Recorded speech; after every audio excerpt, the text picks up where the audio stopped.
चुनाव मतदान प्रक्रिया राजस्थान विधानसभा में शुरू हो चुकी है। बता दें कि विधायक वोटिंग प्रक्रिया में शामिल होने के लिए सदन पहुंच चुके हैं। मुख्यमंत्री अशोक गहलोत भी विधानसभा पहुंच चुके हैं। बताते चलें कि उप मुख्य सचेतक महेंद्र चौधरी यशवंत सिन्हा के एजेंट हैं। यशवंत सिन्हा विपक्ष के साझा उम्मीदवार हैं।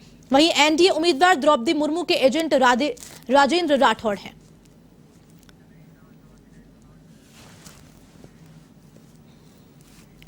ज्यादा जानकारी के लिए लाइव जुड़ चुके हैं विधानसभा से दिनेश कसाना जी। दिनेश, बताएं क्या कुछ देख पा रहे हैं, कौन कौन वहां पहुंच गया है और कितनी देर में अब मतदान शुरू होना है?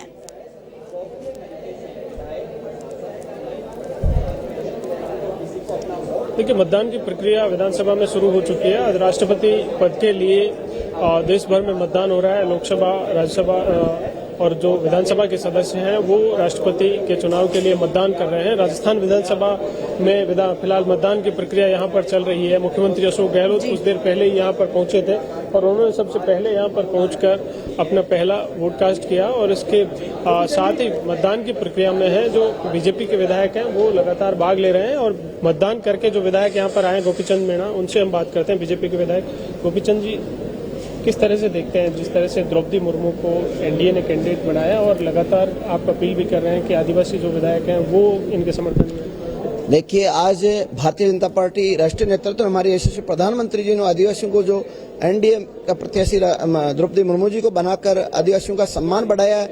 देश और प्रदेश में आदिवासी समाज में भारी उत्साह है, आम जन उत्साह है। सभी भारतीय जनता पार्टी के विधायकों के अलावा जो अन्य दलों के विधायक है उनमें भी हमारे संगठनों के द्वारा, समाज के द्वारा उनमें निवेदन किया गया। उनकी भी भावना आदिवासी समाज की महिला प्रत्याशी को वो समर्थन देने का हमने निवेदन किया था और भारी उत्साह है आदिवासी समाज में।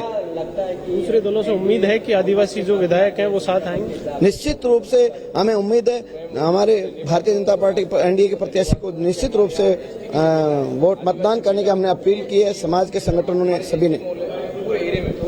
तो देखिए, विधायकों की ओर से, पार्टी की ओर से भी अपील की गई थी। दूसरे दल के जो विधायक हैं, चूंकि एनडीए के प्रत्याशी के तौर पर द्रौपदी मुर्मू जो कि एक जनजाति समुदाय से आती हैं उड़ीसा से, और कुछ देर पहले जब बीजेपी के प्रदेश अध्यक्ष सतीश पूनिया वो भी मीडिया से रूबरू यहाँ पर हुए और सतीश पूनिया का भी कहना यही था कि उड़ीसा से जनजाति समाज से एक आदिवासी महिला जिनको एनडीए की कैंडिडेट बनाया गया है, ये बीजेपी की राष्ट्रीय नेतृत्व की सोच को दर्शाता है। तो ऐसे में अन्य दलों के जो विधायक हैं वो भी उनके साथ आएंगे। और सतीश पूनिया का यह दावा भी था कि जितनी संख्या बीजेपी के विधायकों की है उससे ज्यादा वोट राष्ट्रपति चुनाव में राजस्थान से द्रौपदी मुर्मू को मिलेंगे। तो इस तरह से दोनों पार्टियों का दावा है।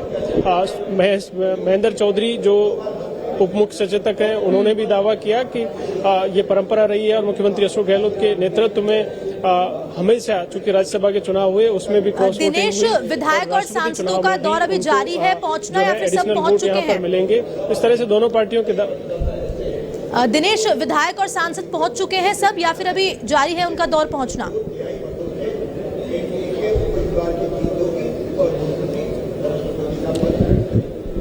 देखिए, 200 विधायक हैं जो यहाँ पर विधानसभा में मतदान करेंगे। सांसद चूंकि यहाँ बैलेट लिस्ट में उनका नाम नहीं है, उन्होंने दिल्ली में ही वोट कास्ट करेंगे अपना। तो यहाँ पर 200 विधायक हैं वो बीजेपी के विधायक हैं। उनकी पहले बैठक हुई और उस बैठक के बाद चूंकि एक रणनीति के तौर पर जो आदिवासी वर्ग से जो विधायक थे उनको सबसे पहले वोटिंग के लिए यहाँ पर भेजा गया और उसके बाद दूसरे विधायक हैं वो वोटिंग के लिए लगातार यहाँ पर आ रहे हैं। मुख्यमंत्री अशोक गहलोत ने पहला वोट कास्ट विधानसभा पहुंचकर किया और उसके बाद वो हाँ पक्ष लॉबी में कांग्रेस और जो निर्दलीय समर्थित विधायक हैं उनकी बैठक वहां पर ले रहे हैं। हाँ पक्ष लॉबी में विधायकों को ये बताया जा रहा है कि किस तरह से उनको मार्क करना है, चुनाव प्रणाली, मतदान की प्रणाली किस तरह से रहेगी और कैसे वोट कास्ट करना है। तो वहां पर एक ट्रेनिंग, शॉर्ट ट्रेनिंग कही जा सकती है कि ये हाँ पक्ष लॉबी में वहां पर दी जा रही है। मुख्यमंत्री अशोक गहलोत की अध्यक्षता में वहां पर ये बैठक हो रही है और उसमें तमाम जो कांग्रेस और समर्थित जो विधायक है, निर्दलीय और तमाम विधायक वो उस बैठक में मौजूद हैं। और उसके बाद कांग्रेस के और जो विधायक है निर्दलीय और अन्य जो पार्टी की सरकार के साथ हैं वो भी यहाँ पर वोटिंग के लिए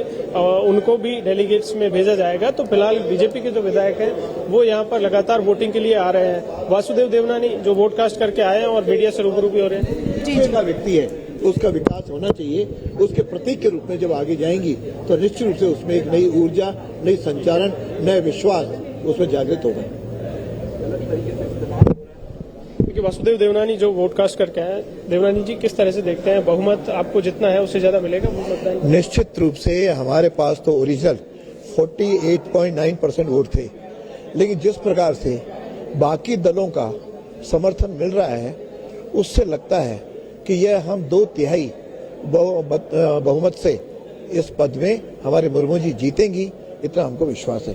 क्योंकि कई कांग्रेसी, कई आदिवासी क्षेत्र के जो विधायक हैं, चाहे वो कहीं भी रूलिंग पार्टी के हों चाहे विपक्षी दल के हों, सब में एक उत्साह है, तो निश्चित रूप से हमको उसका लाभ मिलेगा।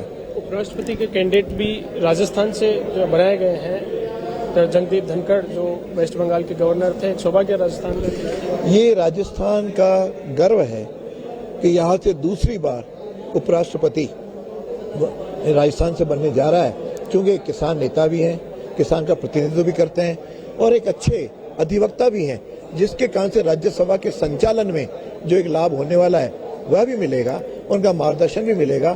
तो मैं समझता हूं कि यह जो एक सोच सिलेक्शन में सोचा गया है वह उत्तम है और निश्चित रूप से वह भी एक अच्छे बहुमत के साथ उपराष्ट्रपति बनने जा रहे हैं, जो राजस्थान का, किसान का और मैं शेखावटी तो नहीं कहूंगा, संपूर्ण राजस्थान के गर्व का विषय है। मुख्यमंत्री अशोक गहलोत ने भी, धर्मनारायण जोशी भी जो वोट कास्ट करके आए हैं उनसे भी हम बात करेंगे। मुख्यमंत्री अशोक गहलोत ने भी अभी कहा, मीडिया से रूबरू हुए, कि राजस्थान ऐसा पहली बार होगा कि लोकसभा और राज्यसभा के दोनों चेयरपर्सन है वो राजस्थान से होंगे। ये हमारे लिए बहुत सौभाग्य की बात है, हमको बहुत गर्व की बात है और विशेषकर आजादी के 70 साल बाद जिस प्रकार से एक जनजाति की, एक सामान्य परिवार से उठी हुई एक आदिवासी महिला और भारत के सर्वोच्च पद पर आसीन होगी, ये हम सब के लिए, भारतवासियों के लिए गर्व की बात है, क्योंकि इन्होंने तो सब रेवड़ियां बांटी है। आज जितने पुरस्कार है, जीते जी इन्होंने सारे पुरस्कार बांट दिए, चाहे वो कोई से पुरस्कार हो, तो इन्होंने जीते जी, इन्होंने, आप देखें कि सारे भारत सरकार के जो बड़े पुरस्कार है इन्होंने जीते जी प्राप्त कर लिए। मैं सोचता हूं ऐसा पहली बार हुआ। दूसरा पक्ष ये भी हुआ, जगदीप जी धनखड़ जो हमारे राजस्थान के, इसका भी हमको बहुत गर्व है। बहुत बहुत धन्यवाद, नमस्कार। तो देखिए, बीजेपी के विधायक जिनका कहना है कि राष्ट्रपति के लिए मतदान आज हो रहा है, लेकिन राष्ट्रपति पद के लिए उनके पास पर्याप्त बहुमत है, लेकिन एडिशनल वोट भी यहाँ पर उनको, चूंकि जिस तरह से आदिवासी वर्ग से महिला को एनडीए का उम्मीदवार बनाया है, तो इसको लेकर उम्मीद है कि दूसरे दल जो विधायक हैं आदिवासी वर्ग से आते हैं वो भी उनका साथ देंगे। लेकिन इसके साथ ही जिस तरह से उपराष्ट्रपति पद के लिए जगदीप धनखड़ को एनडीए का उम्मीदवार बनाया गया है, ये भी एक बड़ा संदेश राजस्थान का सौभाग्य कि दोनों, मुख्यमंत्री अशोक गहलोत ने भी कुछ देर पहले ये बात कही कि राज्यसभा और लोकसभा दोनों जो चेयरपर्सन है वो राजस्थान से होंगे। इस तरह से मतदान की प्रक्रिया विधानसभा में, दिनेश, तमाम जानकारी साझा करने के लिए आपका बहुत बहुत धन्यवाद। तो ये थे हमारे साथ लाइव जुड़े विधानसभा दिनेश कसाना, जिन्होंने पूरी जानकारी दी कि किस तरह से वोटिंग चालू हो गई है और शाम 5 बजे तक ये मतदान